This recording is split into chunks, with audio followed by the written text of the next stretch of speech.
Kepada ketua kelas harap dipimpin untuk Ista'in. Berdoa mulai.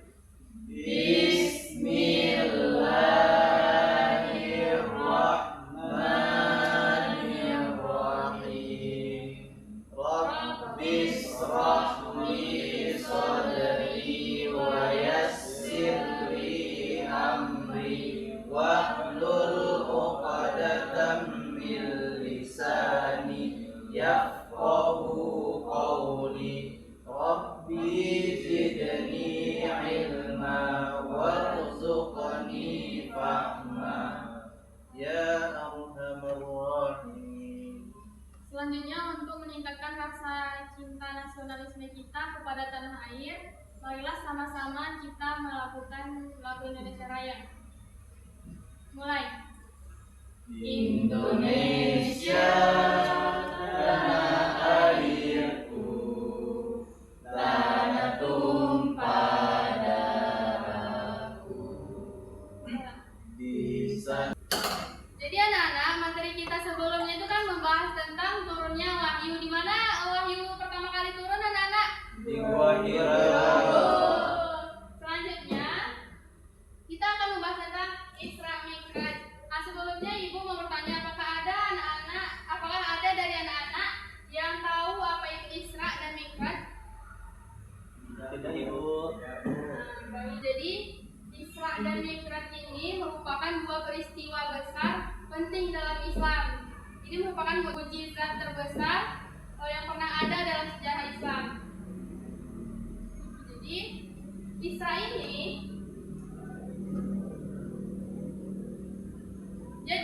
Isra secara bahasa merupakan perjalanan malam, sedangkan secara istilah perjalanan dilakukan oleh Nabi Muhammad SAW dari Masjidil Haram ke Masjidil Aqsa dalam satu malam. Sedangkan Mi'raj secara bahasa itu adalah tangga atau naik. Secara istilah perjalanan dilakukan Nabi Muhammad SAW dari Masjidil Aqsa hingga menembus langit ketujuh sampai ke Sidratul Muntaha untuk berjumpa langsung dengan Allah Subhanahu wa taala. Nah, di sini Ibu ingin bertanya kepada Ananda semuanya. Pernah nggak Ananda itu pergi melakukan perjalanan jauh yang menempuh berhari-hari untuk sampai ke tempat tujuan? Pernah. Nah, bayangkan pada saat itu Nabi Muhammad SAW melakukan perjalanan dari Makkah ke Palestina itu dalam satu malam. Nah, bayangkan jika Ananda berada pada zaman itu, apakah Ananda langsung percaya jika Nabi Muhammad itu melakukan perjalanan dari Makkah ke Palestina dalam satu malam? Tidak. Kenapa nggak percaya? Mustahil rasanya, Bu. Karena nggak ada pesawat, Bu. Nah, itu yang akan kita bahas pada siang hari ini. Nah, perlu Anda ketahui semuanya, jarak Makkah ke Palestina itu kurang lebih dari 1.200 km dalam kondisi normal. Sedangkan perjalanan itu membutuhkan waktu berbulan-bulan dengan menggunakan unta. Nah, namun Allah Subhanahu wa taala memperjalankan Nabi Muhammad SAW itu dalam satu malam. Nah, itu bahkan ketika pulang pun tempat tidur Nabi Muhammad SAW itu masih terasa hangat dan bejana airnya itu masih bergoyang saking cepatnya sampai ke sana. Itulah bentuk bukti kasih sayang diberikan Allah Subhanahu wa taala kepada Nabi Muhammad SAW. Adapun tujuan pembelajaran kita hari ini. Adapun tujuan pembelajaran kita pada siang hari ini adalah yang pertama memahami apa itu Isra dan apa itu Mi'raj. Yang kedua itu mengetahui perjalanan Nabi Muhammad SAW dalam peristiwa Isra Mi'raj. Yang ketiga itu memahami asal mula sholat 5 waktu. Yang keempat itu menemukan hikmah dan pelajaran dari Isra Mi'raj serta meneladani akhlak Nabi Muhammad SAW dalam kehidupan sehari-hari.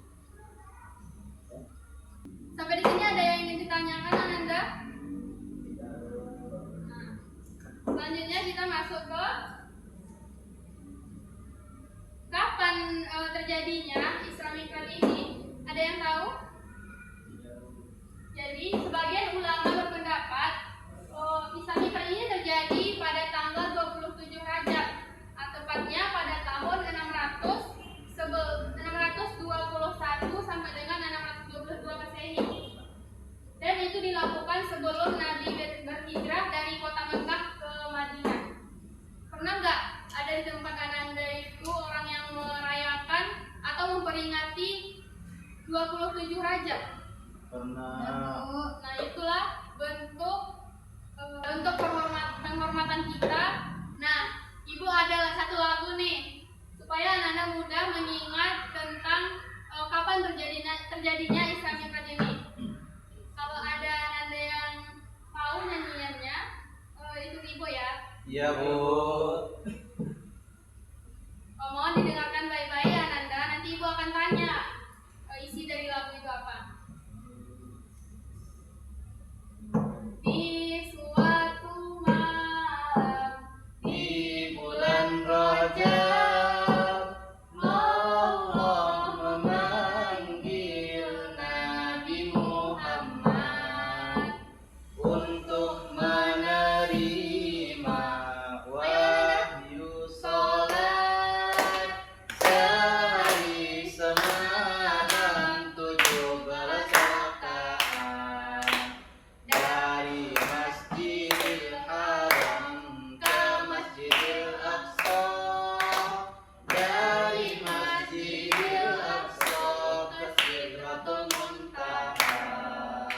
Subuh 2 rakaat, zuhur asar 4, maghrib 3, isya 4. Jangan sampai lupa tanggal 27 pada bulan Rajab, kita peringati itu hari Isra Mi'raj.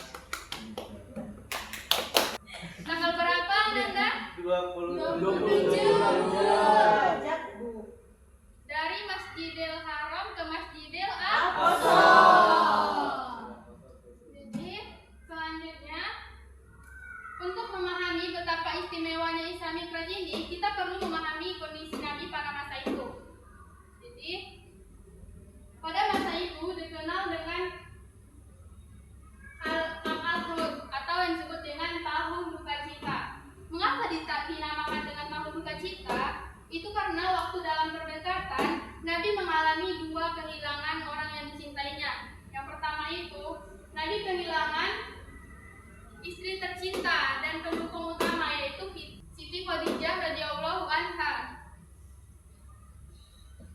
Jadi wafatnya beliau meninggalkan luka yang begitu dalam bagi Nabi SAW.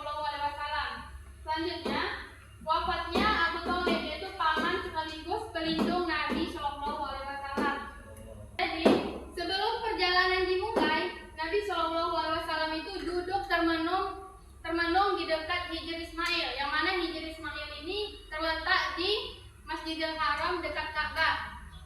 Nah, malaikat Jibril alaihissalam itu datang turun ke bumi dengan persiapan yang sangat luar biasa, atau yang dinamakan dengan Syahdu Asad.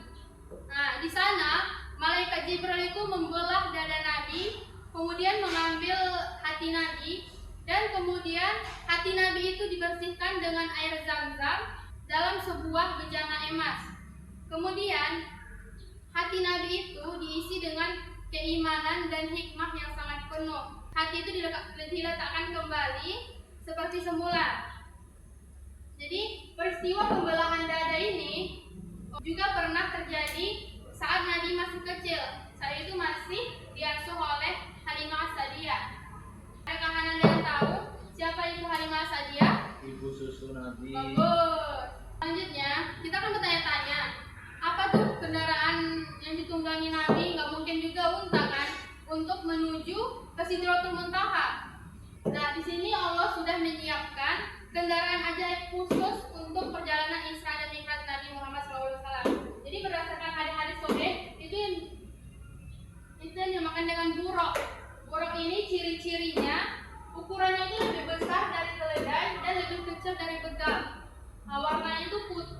bersih dan bersinar memancarkan cahaya saking putihnya burung ini.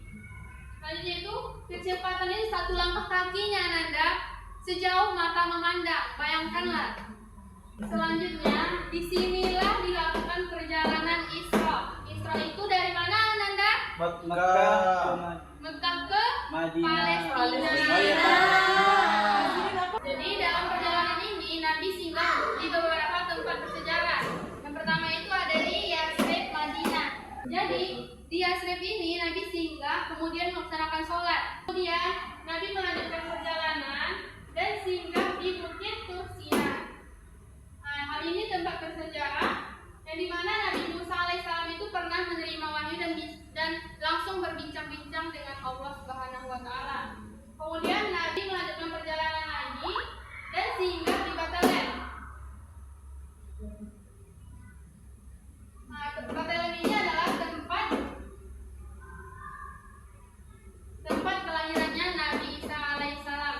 Kemudian Nabi melanjutkan perjalanan lagi dan singgah di Masjidil Aqsa.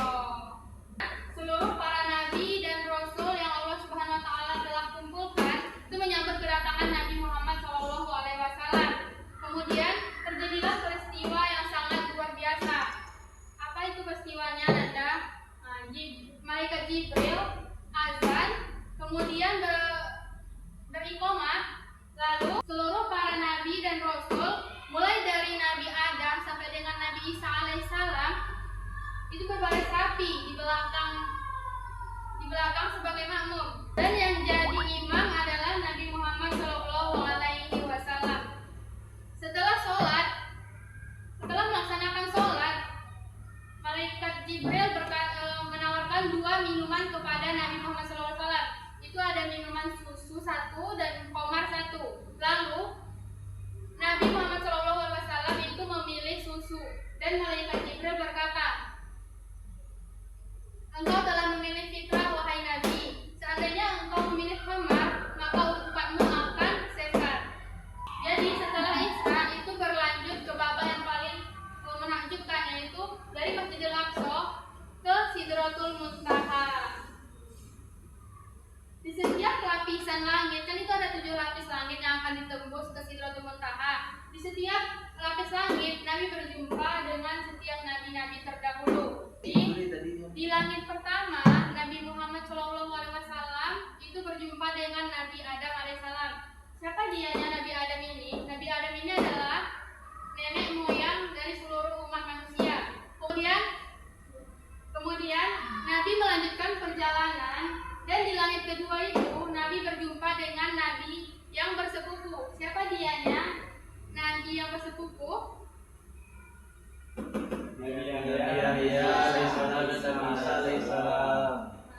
Ibu Nabi Yahya ini Isbak bersaudara kandung dengan ibu Nabi Isa alaihissalam, yaitu Maryam. Mereka menyambut Nabi dan mendoakan kebaikan untuk Nabi Muhammad SAW.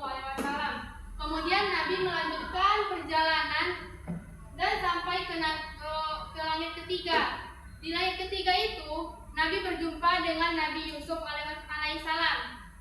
Siapa dianya Nabi Yusuf ini? Nabi Yusuf ini adalah Nabi yang dianugerahi oleh Allah Subhanahu wa taala setengah ketampanan dari seluruh yang ada di dunia ini.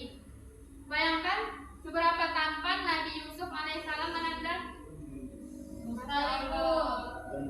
Masya Allah. Selanjutnya Nabi melanjutkan perjalanan dan sampai ke langit keempat. Di situ Nabi berjumpa dengan Nabi Idris alaihissalam. Selanjutnya Nabi melanjutkan perjalanan dan berjumpa dengan Nabi Harun alaihissalam. Kemudian Nabi Harun ini mendoakan kebaikan untuk Nabi Muhammad SAW. Kemudian Nabi melanjutkan perjalanan lagi sampai ke langit ke-6, yang dimana di langit ke-6 ini Nabi berjumpa dengan Nabi Musa alaihissalam. Dan disinilah terjadi dialog antara Nabi Musa dengan Nabi Muhammad SAW. Apa itu dialognya Nanda? Inilah kata Nabi Musa.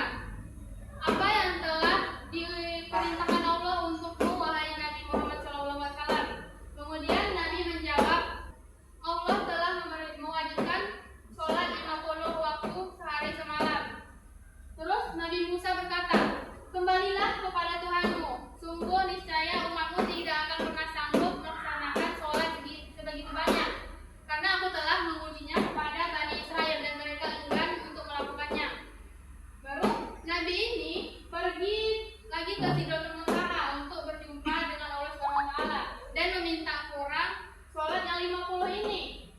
Kemudian Nabi turun lagi. Ini yang 50 ini berubah jadi 45. Kemudian Nabi turun lagi dan berjumpa lagi dengan Nabi Musa alaihissalam. Terus baliklah Nabi Muhammad SAW ke Sidratul Muntaha.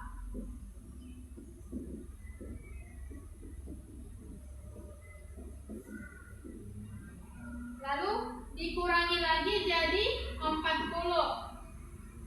Kemudian Nabi turun lagi dan berjumpa dengan Nabi Musa. Kemudian Nabi Musa berkata, hal demikian, pergi dan minta kurangi lagi kepada Tuhanmu. Sungguh umatku itu tidak akan pernah sanggup mengerjakan sholat 40 rakaat. Kemudian Nabi balik lagi ke Sidratul Muntaha dan minta kurang begitulah Ananda berulang-ulang sampai 9 kali. Begitulah seterusnya Nabi bolak-balik dari langit ke-6 ke Sidratul Muntaha minta kurang kepada Allah sampai dari 50 ke 5. Baru Nabi Musa masih ingin menyuruh Nabi itu minta kurangin sholat lagi. Sampai Nabi berkata, aku telah meminta banyak kepada Tuhanku, wahai Nabi Musa. Sungguh aku malu untuk memintanya lagi. Baru aku pasrah dan aku ridho. Nah, itulah asal sejarah dari sholat 5 waktu. Jadi setelah Nabi mendapatkan wahyu yang sholat 5 kali sehari ini, kemudian Nabi turun dan kembali ke kota Mekkah. Keesokan harinya itu Nabi menceritakan pengalamannya yang sangat luar biasa itu kepada beberapa kaum Quraisy. Jadi ada sebagian kaum Quraisy itu yang menertawakan, bagaimana mungkin kamu sampai ke Baitul Maqdis itu dalam 1 malam, sedangkan kami membutuhkan waktu yang sangat berbulan-bulan untuk sampai ke Baitul Maqdis. Baitul Maqdis ini terletak di Palestina. Kemudian kaum Quraisy ini pergi ke Abu Bakar. Mereka kira Abu Bakar ini akan mendustakan Nabi Muhammad SAW. Ternyata Abu Bakar radhiyallahu anhu ini membenarkan semua yang diceritakan oleh Nabi Muhammad SAW ini. Dari situlah Abu Bakar mendapat gelar As-Siddiq. Jadi nama Abu Bakar sekarang adalah Abu Bakar As-Siddiq. Jadi di sini Ibu akan membagi Ananda beberapa kelompok. Yang pertama itu kelompok 1, kelompok 2. Itu mengerjakan soal yang Ibu berikan. Iya. Apakah sudah siap soal latihan yang Ibu berikan Ananda? Sudah, Ibu. Mari kita periksa sama-sama. Ibu yang membacakan soal, Ananda yang jawab. Iya, Bu. Soal nomor 1, perjalanan Nabi Muhammad SAW dari Masjidil Haram ke Masjidil Aqsa disebut A. Hijrah, B. Mi'raj, C. Isra, D. Dakwah. Ugi coba jawab. Betul. Soal nomor 2, nama kendaraan yang digunakan Nabi Muhammad SAW dalam perjalanan Isra Mi'raj disebut A. Unta, B. Kuda, C. buruk, D. bagal. C. buruk. Bagus.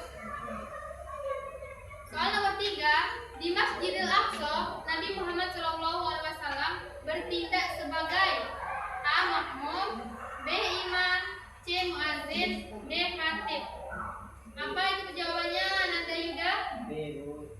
Betul, bagus. Silakan dikumpulkan soal latihan yang Ibu berikan, Ananda. Ibu.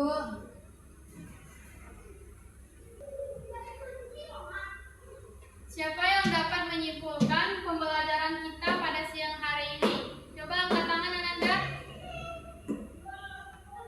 Kepada Ananda Hamdika, tolong simpulkan pembelajaran kita pada siang hari ini. Ananda yang lain, tolong perhatikan, nanti Ibu akan tunjuk lagi beberapa orang untuk menyimpulkan pembelajaran kita pada siang hari ini. Baik, Ibu.